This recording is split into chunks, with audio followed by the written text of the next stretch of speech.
ভারতের স্বাধীনতা সংগ্রামের কথা যতবারই উঠেছে ততবারই একটি নাম বারবার আমাদের মনে এসেছে।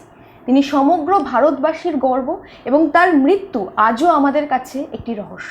হ্যাঁ, আমি কথা বলছি নেতাজি সুভাষচন্দ্র বোসকে নিয়ে। এবং নেতাজি সুভাষচন্দ্র বোসের অন্তর্ধান রহস্যে তিনটে দিক বা তিনটি থিওরিকে খুব সুন্দর করে তুলে ধরার চেষ্টা করেছেন ডিরেক্টর সৃজিত মুখার্জি তার আপকামিং ছবি গুমনামিতে, যেটা রিলিজ করছে এবার পুজোয়।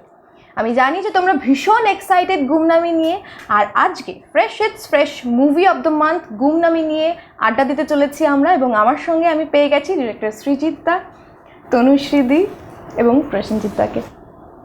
Hello, welcome to the show.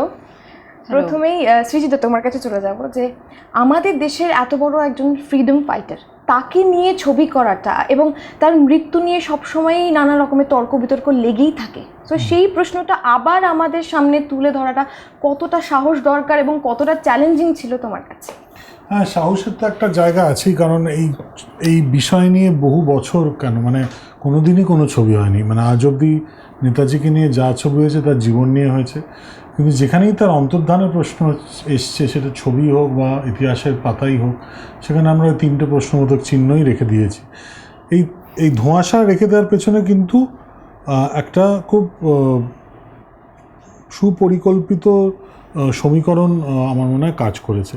এবং এই যে ধোঁয়াশা, এই যে অফিসিয়াল একটা থিওরি, তার যে ফাঁকফোকরগুলো বা তার থেকে উঠে আসা যে নানান প্রশ্ন, এই প্রশ্নগুলো কখনোই একাডেমিক বইয়ের পাতা থেকে বেরিয়ে মানুষের কাছে পৌঁছয়নি। প্রশ্ন হলো যে এত জরুরি একটা প্রশ্ন দেশের জন্য, দেশের নাগরিকদের জন্য, আমাদের জন্য, সেটার আমার মনে হয় প্রসারটা অনেক বেশি হওয়া উচিত, তার পরিসরটা অনেক বড় হওয়া উচিত। তাই জন্য পপুলার কালচার এবং সিনেমা অবভিয়াসলি পপুলার কালচারের সবচেয়ে বড় নিদর্শন। তো সেই পপুলার কালচারে আমার মনে হয়েছিল যে এই প্রশ্নগুলো এবার আসার সময় হয়ে গেছে, এবং এই তোমাদের প্রজন্মকে এই প্রশ্নগুলো কিন্তু করে যেতে হবে আগামী অনেক বছর ধরে। সেটার জন্য আমার মনে হয় Gumnaami is a very important film, it's like an I opener. এবং আমরা কিন্তু গুমনামি নিয়ে কথা বলার জন্য জেইউতেও গেছিলাম, যাদবপুর ইউনিভার্সিটিতে সবার সাথে কথা বলেছি এবং সবাই ভীষণভাবে এক্সাইটেড। তবে তোমাদের কাছে এখনও পর্যন্ত কীরকম রেসপন্স এসেছে? কারণ বিভিন্ন ধরনের নেগেটিভ রেসপন্সও অনেকে করছে, আবার পজিটিভ রেসপন্সও করছে। তোমাদের কাছে কী ধরনের রেসপন্স এখনও অবধি এসেছে? সো আমাদের এখানে যেটা সমস্যা হয়, যখন কোনো বিদেশি ছবি আমরা দেখি, কখনো বায়োপিক দেখি বা এই ধরনের কখনো কাজ দেখি, তখন কিন্তু মানুষজন খুব সহজেই এই জায়গাগুলো মেনে নেন। কিছুদিন আগে আমরা রাজকুমার রাও দেখেছি, রাজকুমারের হাইট বলি, একটা বাচ্চা অনেক ইয়াং এবং ওটা রোগা একটি ছেলে, সে সুভাষচন্দ্র বোস করেছেন এবং সারা পৃথিবীর লোক দেখেছেন, কিন্তু সে তার অভিনয়টা একটা জায়গায় গেছেন।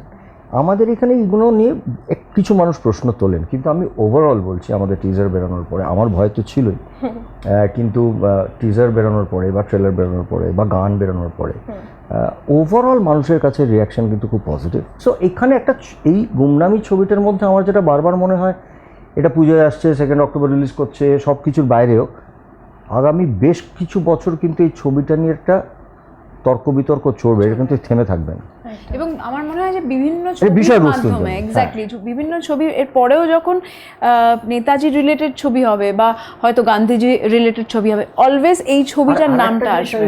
বলি যে সৃজিত মুখার্জি যে গুমনামিটা বানিয়েছেন, তাতে নেতাজি সুভাষচন্দ্র বোসের জীবনী নয়, উনি ছোটবেলায় বাড়ি থেকে কীভাবে পালিয়েছিলেন, উনি তারপরে কী করেছিলেন, হ্যাঁ এটা।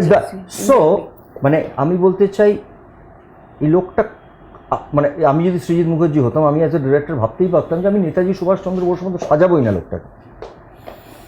হ্যাঁ, ইট ইজ এ পার্সন, একটা লোক, তার নাম নেতাজি হতে পারে। সো এটা তো ডিরেক্টরের কনসেপ্ট, এটা তো ডিরেক্টরের পার্সপেক্টিভ, এটা ডিরেক্টর তার নিজের চোখ থেকে এটা বলছে। এই সিনেমার না ভাষাটা সারা পৃথিবীতে পাল্টে গেছে, এটাও আমাদের বোঝা দরকার। এক্স্যাক্টলি।